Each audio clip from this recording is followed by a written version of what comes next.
Que le Seigneur soit tout pour nous. Avec, pour introduire le message, cette question, sommes-nous prêts ce matin à nous laisser sonder, travailler par le Seigneur? Sommes-nous prêts ce matin à ce que le Seigneur puisse nous parler, nous montrer des choses dans nos cœurs et dans nos vies? Pas toujours facile, hein? Beaucoup de gens essayent de fuir Dieu, on va le voir tout à l'heure. Alors là, j'ai mis une carte pour montrer où se trouve le Sri Lanka. Je ne sais pas si vous saviez où se trouve le Sri Lanka. Hein. Il est là-bas en bas, tu as vu, hein, en bas. Il est en dessous de l'Inde. Alors pourquoi je parle du Sri Lanka, hein? Parce que la semaine dernière, au moment de Pâques, il y a eu des attentats au Sri Lanka, en particulier dans des églises. Donc il y avait 2 églises catholiques et une église évangélique. Et aussi dans des hôtels de luxe. Et en fait, ce qu'il faut savoir, c'est qu'il y a un attentat dans une église qui a été déjoué, parce que dans l'église évangélique en particulier, parce qu'un monsieur qui était à la porte d'entrée a refusé de laisser entrer quelqu'un avec 2 gros sacs. Et en fait, ça a explosé à l'extérieur de la ville, donc cette personne est décédée avec simplement 28 personnes, mais il y a 600 personnes qui étaient présentes qui ont été épargnées. Alors pour beaucoup, quand on voit ces événements qui ont lieu, surtout un jour de Pâques, dans des églises, les hôtels, c'est encore différent, mais on peut se dire, mais c'est incompréhensible. Et c'est intéressant de voir combien, finalement, cette histoire qui s'est passée la semaine dernière reste malgré tout une histoire d'actualité par rapport à la Bible. Ça reste malgré tout une histoire qui nous montre combien la Bible, bien qu'écrite il y a près de 2000 ans pour le Nouveau Testament, reste tellement d'actualité. Je pense en particulier à cette interpellation de ces personnes qu'on trouve dans l'évangile de Luc. On vient trouver Jésus et on lui raconte ce qui est arrivé à des Galiléens qui étaient en train d'offrir des sacrifices à Dieu et que Pilate a fait mourir, mêlant leur sang avec celui de leur sacrifice. Si on replace ce texte dans son contexte, on voit que Jésus est en train d'expliquer à la foule qui est là assemblée que le corps est moins important que l'âme. Il a expliqué qu'il faut faire attention et ne pas craindre ceux qui peuvent tuer le corps et qui ne peuvent rien faire à l'âme. Il vient d'expliquer à la foule que des passereaux, des petits oiseaux dans le ciel ne valent pas, même pas 2 sous, mais aucun d'eux ne tombe sans la volonté de Dieu. Il vient d'expliquer à la foule que nos cheveux même sur nos têtes sont comptés, que nous avons un grand prix aux yeux de Dieu. Nous valons plus que beaucoup de passereaux. C'est le chapitre qui précède. Et il est interpellé à ce moment-là par un homme dans la foule qui dit « Seigneur, ordonne à mon frère de partager l'héritage avec nous. » Et Jésus là va expliquer, mais la vie d'un homme ne dépend pas de ses biens. Il explique ensuite qu'il ne faut pas s'inquiéter de ce qu'on va manger, de ce qu'on va boire et du vêtement, mais qu'il faut chercher premièrement les choses de Dieu, le royaume de Dieu. C'est-à-dire, penser à être prêt à comparaître devant Dieu. Et puis il dit à cette foule, vous êtes capable d'observer les signes de la nature pour dire, tiens, demain il fera beau ou demain il fera mauvais, mais est-ce que vous êtes capable de comprendre le temps que vous êtes en train de vivre? Et Jésus, en disant cela, il est en train de parler de sa présence. Est-ce que vous êtes en train de comprendre que Dieu est en train d'accomplir ce qu'il avait annoncé? Et c'est juste là qu'arrive cette expérience où des gens disent, mais alors Seigneur, explique-nous. Il y avait là des gens, des Galiléens, ils étaient en train d'offrir un sacrifice, et paf, Pilate arrive, il les fait mourir. C'est choquant quand même. Et Jésus pose une question. Croyez-vous qu'ils aient été de plus grands pécheurs que les autres? Et il nous invite à considérer la véritable question. Il leur dit qu'il faut se repentir, sinon nous périrons tous également.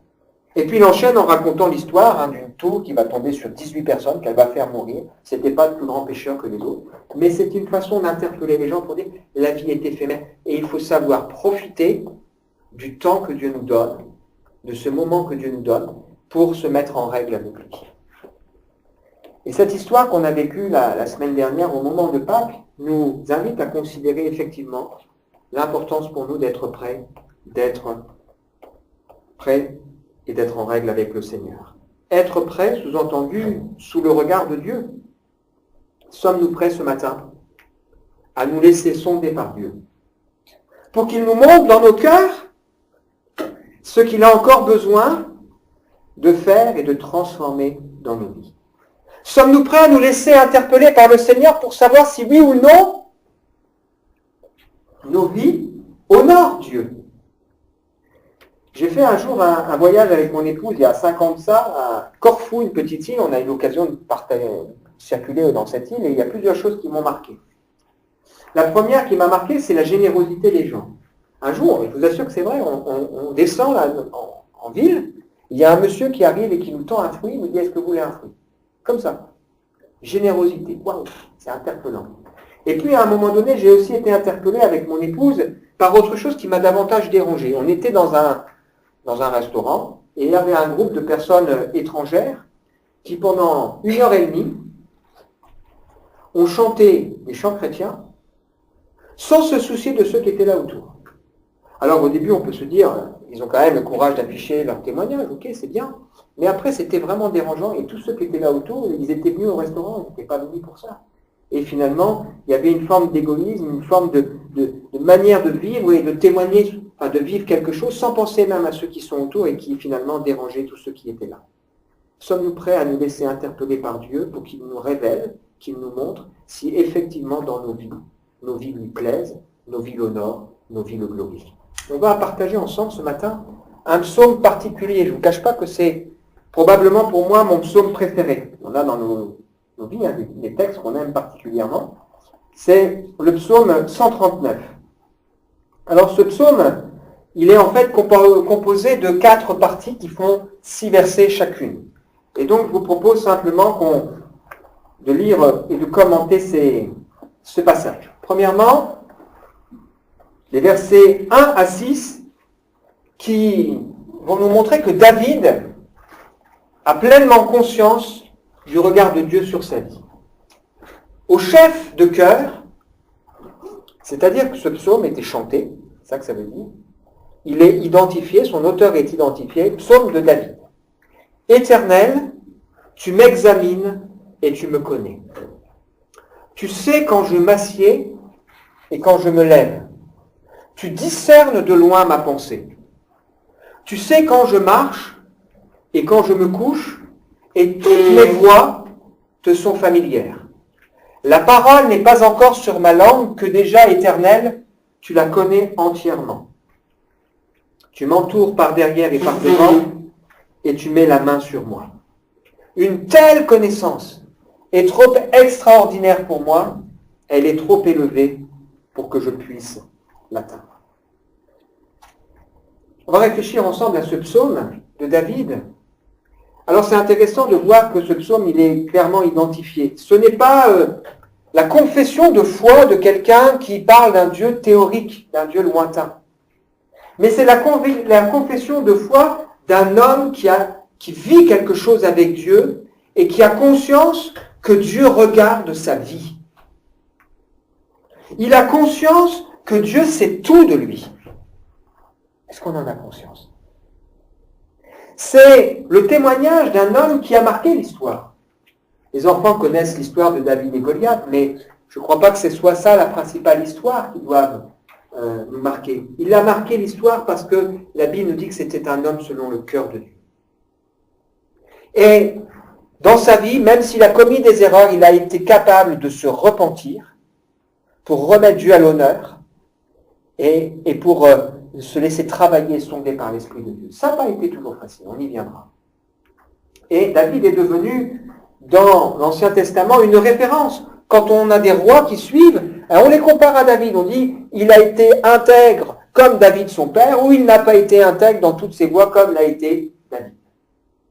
Et David connaissait Dieu, et il laissera à son fils Salomon cette exhortation au moment où il va mourir. Il dira, connais le Dieu de ton père. Est-ce qu'on a envie de dire à ceux qui sont autour de nous, connais le Dieu, connais mon Dieu, connais mon Seigneur et mon Dieu. Pas seulement connais Dieu, connais Jésus, connais celui que moi je connais. Je disais hier, dans cette conférence que nous avions à la fac de droit, j'ai expliqué quelques mots de témoignage que ce qui m'a amené à être interpellé sur la foi, c'est que, alors que pendant des années, enfant, j'avais entendu parler d'un Dieu lointain qui faisait pas grand-chose dans la vie de l'être humain, même si on pouvait dire qu'il est créateur, etc., on pouvait raconter des choses historiques. Un jour, j'ai été interpellé par quelqu'un qui vivait quelque chose avec Dieu. Et qui vivait quelque chose qui avait transformé sa vie. Qui pouvait dire, dans ma vie, j'ai connu des moments où j'ai pas voulu de Dieu, où ça a été la catastrophe, j'étais par terre, et puis là, j'ai découvert Dieu qui a changé ma vie. Pas pour autant que tout a été simple, mais en même temps, Dieu a quand même fait quelque chose. Il est important pour nous de connaître Dieu, non pas en théorie, mais de le connaître personnellement. Et David souligne ici que ce Dieu-là l'examine et le connaît dans tous les détails. Il précise que Dieu sait ce que l'on est en train de faire. Il sait quand je m'assieds, quand je me lève. Mais il sait aussi quand je me couche ou quand je marche. C'est-à-dire même quand je dors, Dieu le sait et Dieu le voit. C'est-à-dire qu'on croit que Dieu, qui est celui qui nous a créés, qui tient le monde entier dans ses mains, il a ce que personne d'autre ne peut faire, cette puissance extraordinaire, pour être capable de regarder chacune de nos vies. Il sait aussi ce qu'on pense. Ça, c'est quelque chose d'extraordinaire. Tu sais, tu discernes de loin ma pensée. Il n'a même pas besoin de chercher longtemps, hein, comme s'il avait besoin de regarder un peu plus près, tiens, qu'est-ce qu'est en train de penser Dimitri ? Non. Il a cette connaissance sans faire d'effort. Il sait ce que je suis en train de penser. Et d'ailleurs, souvent, Jésus, on le trouvera dans la vie de Jésus, hein, il savait ce qui était au-dedans du cœur des hommes, sans même qu'ils parlent. Il savait qu'ils étaient en train de se dire, comment fait-il de tels miracles, comment peut-il dire ça? S'il était prophète, est-ce qu'il laisserait cette femme-là s'approcher de lui, lui toucher, lui laver les pieds? Et Jésus va dire, cette femme, elle m'a beaucoup aimé parce qu'elle a été beaucoup pardonnée. Il savait que cette femme avait compris le besoin du pardon de Dieu en profondeur. Il avait lu dans ses pensées.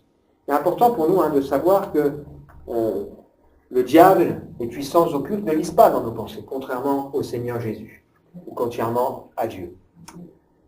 Il sait aussi ce qu'on dit ou ce qu'on s'apprête à dire. Combien de fois on a eu des paroles inutiles?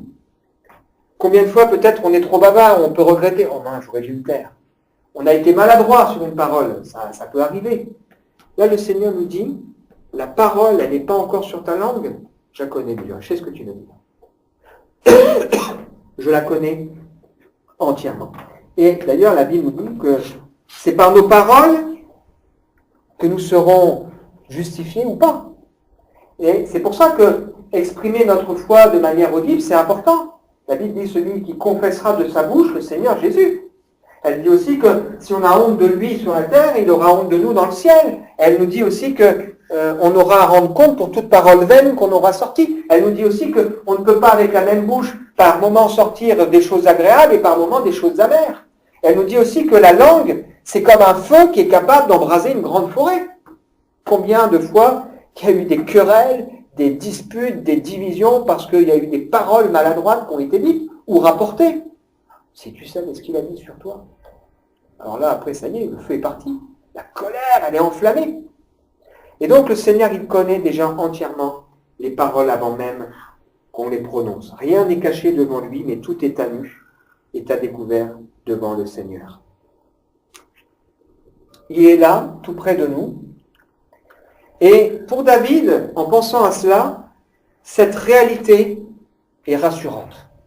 Il se dit, tu m'entoures, par derrière, par devant. Ta main, elle est là sur moi. Et cette science, cette connaissance extraordinaire, je ne peux pas la comprendre, la saisir pleinement. J'ai essayé d'expliquer avec des mots ce que David a dit, mais on est dépassé par ça, franchement. On est combien de milliards d'êtres humains sur Terre? Il y a eu combien de gens, voilà. Et Dieu, de toute éternité, connaissait Longo. Il connaissait ce qu'il allait dire, ce qu'il allait penser, ce qu'il allait faire. Il connaissait Clérmine, il connaissait Dimitri, il connaissait Louis, il connaissait Raphaël. Extraordinaire. C'est vrai que cette science-là, elle nous dépasse. Et je comprends que pour des gens, la prise de conscience de cette réalité fasse peur. Mais pour celui qui connaît le Seigneur, elle a quelque chose de très rassurant. C'est rassurant de se dire, Dieu est là, il est là à mes côtés, même dans les moments difficiles, même dans les moments délicats. On poursuit la découverte de ce psaume. La deuxième partie, David montre qu'il sait qu'il n'est pas possible de fuir Dieu. Où pourrais-je aller loin de ton esprit? Et où pourrais-je fuir loin de ta présence? Si je monte au ciel, tu es là. Si je me couche au séjour des morts, te voilà. Si je prends les ailes de l'aurore pour aller habiter à l'extrémité de la mer, là aussi ta main me conduira, ta droite m'empoignera. Si je me dis, au moins les ténèbres me couvriront, la nuit devient lumière autour de moi. Même les ténèbres ne sont pas obscures pour toi. La nuit brille comme le jour et les ténèbres comme la lumière. David sait qu'on ne peut pas fuir Dieu. Il sait qu'on ne peut pas fuir Dieu. Il y a tellement de gens qui passent leur temps à essayer de fuir Dieu. C'est pour ça qu'ils ne veulent pas qu'on leur parle. Discuté cette semaine avec un pasteur, et je disais, j'ai mon beau-père par exemple, il ne veut même pas qu'on parle de Dieu, qu'on entende parler de lui, il ne veut même pas mettre les pieds dans une église. C'est pas normal. Je veux dire, on peut ne pas être croyant, on peut, voilà, mais de là à refuser même l'idée de mettre les pieds dans une église, moi je peux aller dans une mosquée, ça ne me dérange pas. C'est pas mon truc, ok, mais je fais la part des choses, ça ne me dérange pas s'il fallait, voilà. Mais lui, il ne veut même pas, tellement il a, on se demande, mais pourquoi, de quoi tu as peur? Qu'est-ce qui te conduit à ce moment-là à fuir Dieu? Cette semaine, lors d'une conférence, je rendais témoignage de ce qui s'est passé au moment de la croix, où on découvre un homme qui s'appelle Pilate. Cet homme, Pilate, qui est gouverneur, il ne s'imaginait pas le jour de Pâques, en se levant, qu'il allait être confronté à Jésus et qu'il allait devoir trancher. Les chefs religieux arrêtent Jésus, on lui fait une parodie de procès, on fait venir des témoins disent des choses qui ne sont même pas cohérentes, on n'arrive pas à trouver quelque chose pour coincer Jésus, et puis à un moment donné, il y en a un qui dit, il a dit qu'il détruirait le temple et qu'en 3 jours, il serait capable de le reconstruire. C'est pas ce que Jésus avait dit. C'est pas ce que Jésus avait dit. Il a dit, si vous détruisez le temple, en 3 jours, je le relèverai. Parler de son corps, qui serait restauré, qui est la vraie présence du Seigneur. Alors ça y est, ils se disent, on le tient, il a blasphémé. Mais comme ils n'ont pas le droit de juger, en plus c'est Pâques, et ils n'ont pas le droit de condamner un homme, ils l'amènent à Pilate. Et Pilate, il se retrouve avec ce Jésus-là, et on lui dit, c'est lui qui a le pouvoir, on lui dit, tu dois le condamner. Celui qui a le pouvoir, en fait, il n'a pas le pouvoir. On lui dit, tu dois le condamner. Et il va avoir avec Jésus toute une série d'échanges et de questions, où on découvre un homme qui est là, perdu, qui finalement connaît les réponses, mais les réponses le gênent, il n'a qu'une chose en vie, c'est de fuir. Il dit à Jésus, es-tu le roi des Juifs? Jésus lui dit, mais c'est les autres qui t'ont dit ça ou c'est toi-même que tu te poses la question? Moi, je suis juif, moi je ne suis pas concerné, je suis romain, fichez-moi la paix avec votre Jésus. C'est comme il y a des gens qui pourraient dire, moi je suis musulman, ou moi je suis catholique, fichez-moi la paix, ou moi je suis athée. Et là, Pilate, il est là, il a Jésus en face de lui, il prend conscience qu'il a celui que les prophètes ont annoncé, le roi, et il est gêné par ça. Et il n'ose pas trancher, il veut fuir en disant, mais ça ne me concerne pas. Et plusieurs fois, il pose la question, es-tu celui qui doit venir? Et Jésus lui dit, mais mon royaume n'est pas de ce monde. Alors là, il tremble. Parce qu'il s'est dit, waouh. Et à un moment donné, à quelqu'un, il lui dit, mais il n'arrête pas de retourner voir les religieux en leur disant, mais je ne trouve rien de coupable dans cet homme. Prenez-le. Et les gens lui disent, mais si, tu dois le condamner, tu dois le condamner. Il aurait dû, avec courage, dire non. Et là, il a peur. Et il refuse de prendre position. Puis d'un coup, quelqu'un dit, il a enseigné partout, depuis la Galilée jusque la Judée. Ah, la Galilée. Ah, super, il y a Hérode qui est là dans le coin. Je le refile à Hérode, pour qu'Hérode règle son compte. Hérode passe un petit moment à discuter avec Jésus. Alors Hérode, il est tout content, il se dit, ah, enfin, je vais voir ce Jésus, ce faiseur de miracles. Parce que c'est tout ça qui m'intéressait, le surnaturel. Jésus ne va rien faire. Et la Bible nous dit qu'ils vont déshabiller Jésus, ils vont lui mettre un manteau, ils vont commencer à le railler, puis ils vont le redonner à Pilate. Reprends le bébé. Tu dois te positionner. Et combien de gens essayent de fuir pour refuser de se positionner devant qui est Jésus? Et là, on va avoir ce Pilate qui va, à un moment donné, aussi redire encore il est innocent, penser qu'il peut se laver les mains et que ça suffira. Sa femme lui dit, mais ne te mêle pas de ce juste. Et il va proposer à la foule, est-ce que vous voulez que je vous libère Barabbas, ce brigand, et que je vous libère Jésus et que je condamne Barabbas? Il dit, non, on veut que tu condamnes Jésus. Il est incapable de prendre réellement position. La Bible nous dit qu'il est effrayé devant cette situation à laquelle il se trouve. Et là, à nouveau, on va se moquer de Jésus. On va à nouveau le déshabiller, on va lui mettre une couronne d'épines, on va lui donner un roseau, on va se moquer en disant, tu es roi, si tu sais tout, dis-nous qui c'est qui t'a frappé. On est là en train de se moquer sans réaliser en face de qui on se trouve. Sait-on qu'on ne peut pas fuir Dieu? David est bien placé pour le dire, parce que lui-même, pendant un temps dans sa vie, il a voulu fuir Dieu. Il a péché, il a pris la femme d'un autre, il a couché avec elle une nuit, manque de peau, elle se retrouve enceinte. Et là, il veut cacher sa faute, alors il fait revenir son mari pour que le mari puisse avoir des relations avec son épouse, que hop, le bébé, on ne sache pas que c'est David, mais le mari, il ne veut pas, parce qu'il était en guerre. Donc David s'arrange pour que le mari meure, prend la femme, il se pense que tout est réglé. Mais non, les choses ne sont pas réglées. Il fallait qu'à un moment donné, il arrête de fuir Dieu, il regarde la réalité en face. Et il a fallu qu'un homme de Dieu vienne le voir et lui annonce une petite parabole en lui disant, il y avait un roi qui avait plein de brebis, et puis un jour, il y a quelqu'un qui arrive de voyage, il doit faire un festin, et alors, il ne veut pas prendre une de ses brebis, il va prendre celle d'un pauvre. Et David lui dit, oh, c'est injuste ça quand même. Et Nathan lui dit, tu es cet homme-là. C'est ce que tu as fait, en prenant la femme d'un autre. Et David, en prenant conscience du doigt de Dieu sur sa vie, Dieu qui le sonde et qui le connaît, à ce moment-là, il va se repentir. Donc David, quand il sait qu'on ne peut pas fuir Dieu, il a lui-même pourtant, pendant un moment donné de sa vie, essayé de fuir. Comme Jonas qui a voulu fuir Dieu, ou comme Adam et Ève qui ont voulu se cacher en disant maintenant la présence de Dieu, elle nous dérange parce qu'on a péché. Ou comme certaines personnes qui cherchent à fuir Dieu en disant j'ai pas le temps, j'ai trop de boulot, je suis trop jeune, je suis trop vieux, avec toutes sortes d'excuses. On peut chercher à fuir Dieu, mais c'est pas possible. Impossible d'aller là où Dieu n'est pas. On peut aller au ciel, on peut descendre en bas dans la terre, impossible. Impossible de prendre Dieu de vitesse. Avec les ailes de l'aurore, imaginons, non, mais Dieu, il est déjà là. Impossible de prendre Dieu de court. Impossible de lui échapper, même dans la mort et même dans les ténèbres. Il y a parfois des gens qui pensent ça. Vous savez que il y a parfois des gens qui ont pensé qu'en faisant brûler leur corps, on pouvait échapper à la résurrection. Alors, je ne dis pas que tous ceux qui font l'incarnation, c'est ça. Attention, c'est pas ça que je dis. Il y a des gens qui pensent à ça. Mais non, on ne peut pas fuir Dieu. La mort nous amènera à comparaître les uns et les autres devant Dieu et à rendre compte pour notre vie. Parfois, certains pensent que en se réfugiant dans les ténèbres, dans les choses occultes, on peut fuir Dieu. Dieu est quand même là et Dieu sait. Malgré tout, Dieu voit. Troisième partie, David sait que Dieu sait tout à l'avance. C'est toi qui as formé mes reins, qui m'as tissé dans le ventre de ma mère. Je te loue de ce que je suis une créature si merveilleuse. Tes œuvres sont admirables, je le reconnais bien. Mon corps n'était pas caché devant toi lorsque j'ai été fait dans le secret, tissé dans les profondeurs de la terre.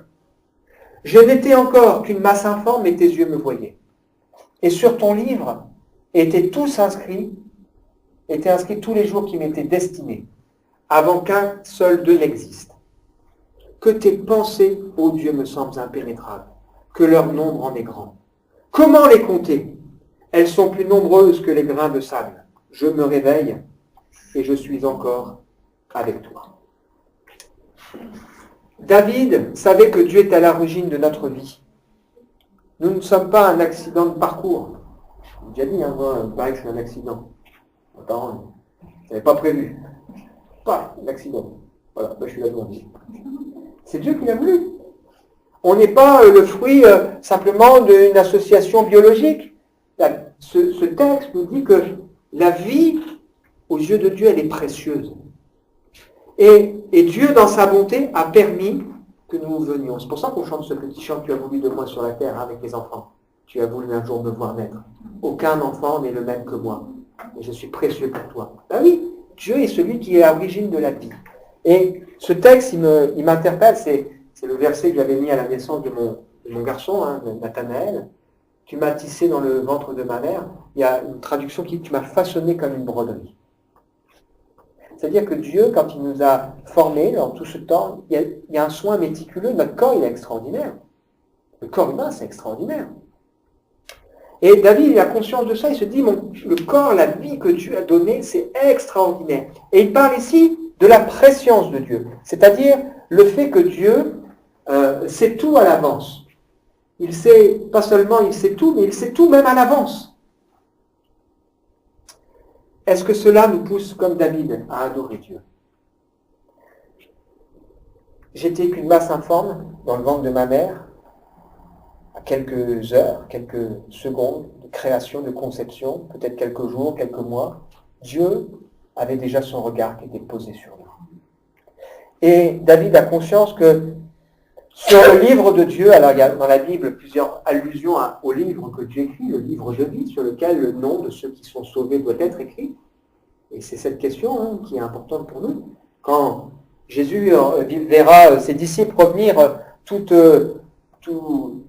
impressionnés, tout encouragés en disant les démons nous sont soumis en ton nom, il dit attendez, c'est pas ça qu'il faut vous réjouir. Ce qui doit être votre joie, c'est de savoir que votre nom, il est inscrit dans le livre de vie. C'est ça qui est important.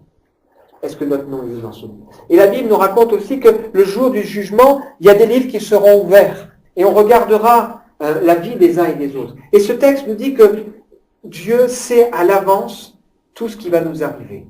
J'étais qu'une masse informe et tes yeux, ils me voyaient. Et tous les jours, tout ce qui allait m'arriver, tu le savais. Extraordinaire. Ça ne veut pas dire qu'on n'est pas responsable de notre vie. Ça ne veut pas dire qu'on est des marionnettes et que Dieu, il nous prend. Non, ça veut dire que Dieu, dans sa bonté, il sait tout. Il nous a façonnés, créés par amour et il nous a donné notre liberté. Mais à l'avance, il sait.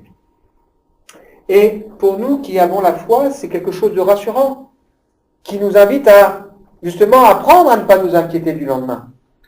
Parce qu'on se dit, je remets ma vie à Dieu, je remets mon sort à l'Éternel, et il agira. C'est lui qui guidera. Alors à l'avant, je ne sais pas. Mais je lui fais confiance. Je choisis de lui faire confiance. Et David, quand il pense à ces réalités, on voit d'ailleurs plusieurs fois dans ce psaume, il est poussé à adorer Dieu en disant, mais waouh, ça me dépasse un Dieu si grand. Il y a des gens à qui ça fait peur. Et il termine en disant, ce n'est pas un rêve. Il dit, je me réveille. Les pensées de Dieu, elles sont innombrables. Parce que Dieu n'est pas simplement une puissance, c'est une personne qui éprouve des sentiments, qui pense, qui aime, qui a de la colère, etc. C'est ce que nous montre la Bible. Dieu, tu es là. Et je suis aussi avec toi. Ça, c'est ce que David peut dire. La question, c'est pas de savoir que Dieu est présent partout. La question, c'est de savoir est-ce que Dieu est avec nous. Dans le sens, est-ce que Dieu approuve ma vie? Parce que si Dieu est pour moi, qui sera contre moi? C'est-à-dire, est-ce qu'à un moment donné, j'ai fait le choix de me dire, je me mets et je me range du côté de Dieu. Je choisis le camp de Dieu. Je choisis dans ma vie le royaume de Dieu. Je choisis dans ma vie de dire, ok, je ne veux pas d'un royaume sans Dieu, je veux bien d'un royaume où c'est Dieu qui règne, je veux du royaume de Dieu, du royaume des cieux. Et est-ce que je peux dire, Dieu est avec moi? Quatrième et dernière partie. David prie que Dieu le sonde pour le préserver de s'égarer. Ô Dieu, si seulement tu faisais mourir le méchant, hommes sanguinaires, éloignez-vous de moi. Ils parlent de toi pour appuyer leurs projets criminels, ils utilisent ton nom pour mentir aux tes ennemis. Éternel, comment pourrais-je ne pas détester ceux qui te détestent, ne pas éprouver du dégoût pour ceux qui te combattent? Je les déteste de façon absolue, ils sont pour moi des ennemis. Examine-moi, ô Dieu, et connais mon cœur. Mets-moi à l'épreuve, et connais mes pensées. Regarde si je suis sur une mauvaise voie et conduis-moi sur la voie de l'éternité. Amen. David est troublé. Il pense à toutes ces grandes réalités. Dieu me sonde, me connaît, il sait ce que je fais, ce que je dis, ce que je pense. Je ne peux pas fuir Dieu. Sur son livre, il a tout écrit, il a tout inscrit, c'est extraordinaire. Je suis avec lui. Il est troublé en se disant, mais comment ça se fait que malgré tout ça, il y a le mal? C'est ça qu'il est en train de dire. Un Dieu si grand qui sait tout, mais alors pourquoi il y a le mal? Ça le trouble. Alors David n'a pas toute la révélation que nous avons aujourd'hui avec le Nouveau Testament, notamment où le Seigneur nous a montré davantage de choses, notamment que nous devons prier pour nos ennemis, que nous devons les aimer. Alors lui, quand il pense à tout ça, il est tellement du côté de Dieu que quand les gens s'opposent à Dieu, ça le révolte et ça le touche. Et c'est important, ça aussi quand même, pour nous de nous dire, est-ce que je suis touché par les choses qui concernent Dieu? Est-ce que je suis touché par les choses qui concernent Dieu? Est-ce que je suis touché quand j'entends des gens blasphémer? Est-ce que je suis touché quand je vois des gens se moquer de Dieu? Est-ce que je suis touché quand je vois des gens qui prennent le nom de Dieu n'importe comment? Est-ce que je suis touché? Parce que, imaginons que quelqu'un dise à un de vos enfants, maltraite votre enfant, lui dise des grossièretés, en employant fils de je sais pas quoi. L'enfant, il va réagir en disant, mais non, si tu touches à mes parents, tu me touches moi. Et pourquoi? Parce qu'il y a de l'amour là-dedans. Il y a une unité, quelque chose qui fait partie de la proximité. Et nous devons être proches de Dieu. Et nous devons avoir cette haine du mal, cette haine du péché et cet amour pour les choses qui sont bien. Comment peut-on imaginer qu'on puisse se moquer de Dieu? Et pourtant, certains le pensent. Alors là, j'ai été un jour vraiment touché, bouleversé par le psaume numéro 2, qui nous raconte probablement ce qui s'est passé au moment de la croix, peut-être aussi à un autre moment de l'histoire qui n'est pas encore arrivé. Les nations se rassemblent, elles se réunissent contre Dieu et contre son oint.